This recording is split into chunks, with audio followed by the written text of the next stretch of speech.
बंगाल के महान साहित्यकार बिमल मित्र ने 1953 में एक उपन्यास लिखा, साहिब बीबी और गुलाम, और इसी पर मूवी इसी नाम से बनी और मूवी के प्रोड्यूसर थे गुरुदत्त।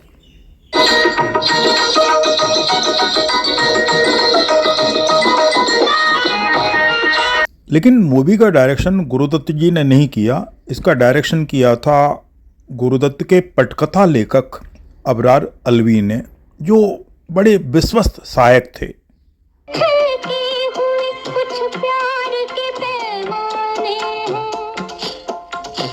फिल्म की पटकथा बड़ी जानदार है और साथ ही उतनी ही जानदार है फिल्म के हर सीन, हर गीत, हर दृश्य।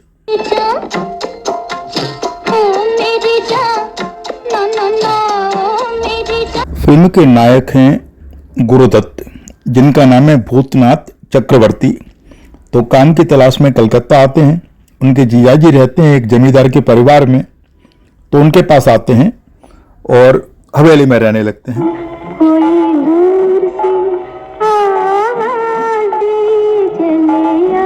हवेली होती है चौधरी परिवार की। दो भाई अपने राग रंग में व्यस्त, कोई काम धाम नहीं, दिन रात पुराने पैसे को लुटाना और मस्त रहना। काफ़ी सारी विलासी प्रवृत्ति की जीवन शैली होती है उनकी।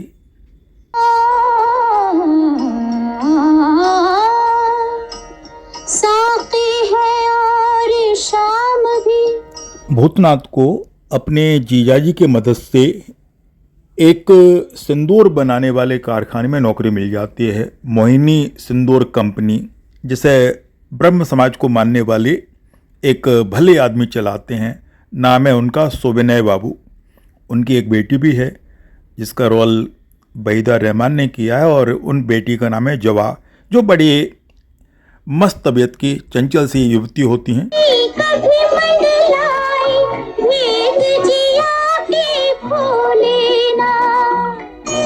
जवा धीरे धीरे भूतनाथ की तरफ आकर्षित होती हैं।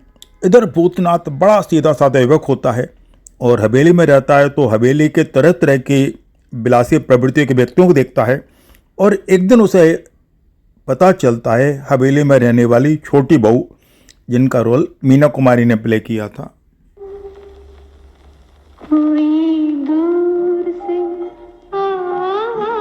छोटी बहू अपनी जिंदगी से दुखी थीं, क्योंकि उनके पति दिन रात भोग विलास में व्यस्त रहते थे, उनके पास कमी आते थे, तो वो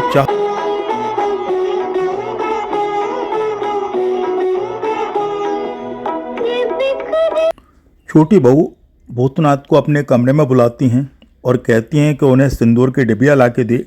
शायद सिंदूर का कोई खास प्रताप हो कि उनके पति उनके नज़दीक रहने लगें। भूतनाथ उनकी प्यारी प्यारी बातें सुनता और धीरे धीरे अनजाने ही उनकी तरफ आकर्षित होने लगता है। जाने ना कलियन की मुस्कान है। धीरे धीरे भूतनाथ ही नहीं, फिल्म देखने वाला हर दर्शक छोटी बहू की व्यथा को समझ जाता है। और एक अजीब टाइप की व्यथा थी जो हर उस परिवार में थी जहाँ के पुरुष भोग विलास में व्यस्त हों और महिलाओं को केवल धार्मिक काम करने के लिए छोड़ दिया जाए।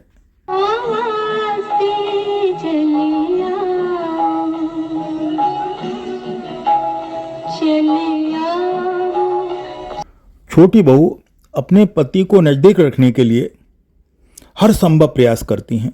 हर संभव प्रयास, तरह तरह से वो अपने को सजाती हैं, सुंदर रखती हैं और लगती भी बहुत सुंदर हैं।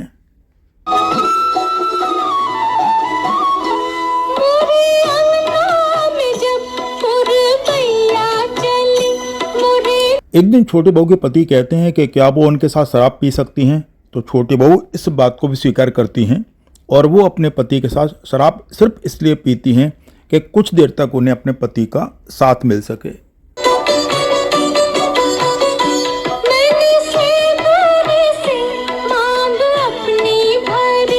और इस तरह छोटी बहू कुछ दिनों तक पति को बाहर जाने से रोक लेती हैं उनके पति उनके साथ ही रहते हैं, लेकिन ये चीज़ ज़्यादा देर तक टिकती नहीं है।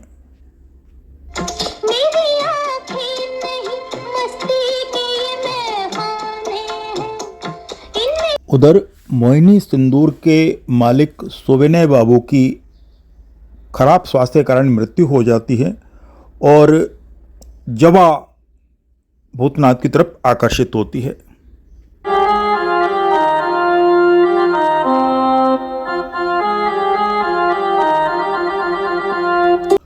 चौधरी परिवार लगातार भोग विलास में व्यस्त रहने के कारण अपनी सारी संपत्ति खो देता है। छोटे बाबू की तबीयत बहुत ख़राब हो जाती है और एक दिन छोटी बहू भूतनाथ को बुलाती हैं कि वो उन्हें किसी मंदिर ले जाए जहाँ से वो सुख शांति के लिए प्रार्थना कर सकें।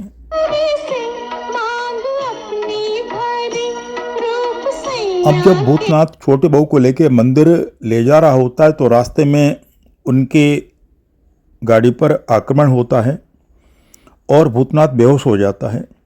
कुछ दिन हॉस्पिटल रहता है और बाद में जब उसे होश आता है तो पता चलता है कि छोटे बाबू मर चुके हैं और छोटे बहू को भी पता नहीं है। अब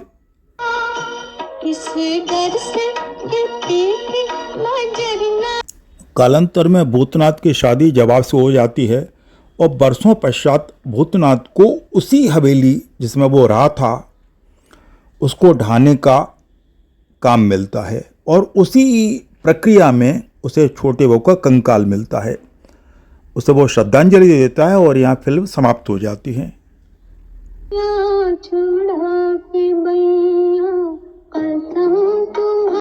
मूवी का बेहद शानदार म्यूजिक रचा गया था हेमंत कुमार द्वारा और बहुत ही प्यारे से गीत लिखे गए थे शकील बदायूनी के द्वारा। मीना कुमारी जी के शानदार अभिनय के लिए, अबरार अलवी के शानदार निर्देशन के लिए और हेमंत कुमार के शानदार संगीत के लिए ये मूवी बार बार देखी जा सकती है। एक कल्ट मूवी है जिसका हर सीन बड़ा शानदार है। मूवी कितनी बार भी देखो आप बोर नहीं होंगे, इतनी प्यारी मूवी है। ज़रूर देखिए। Thank you very much.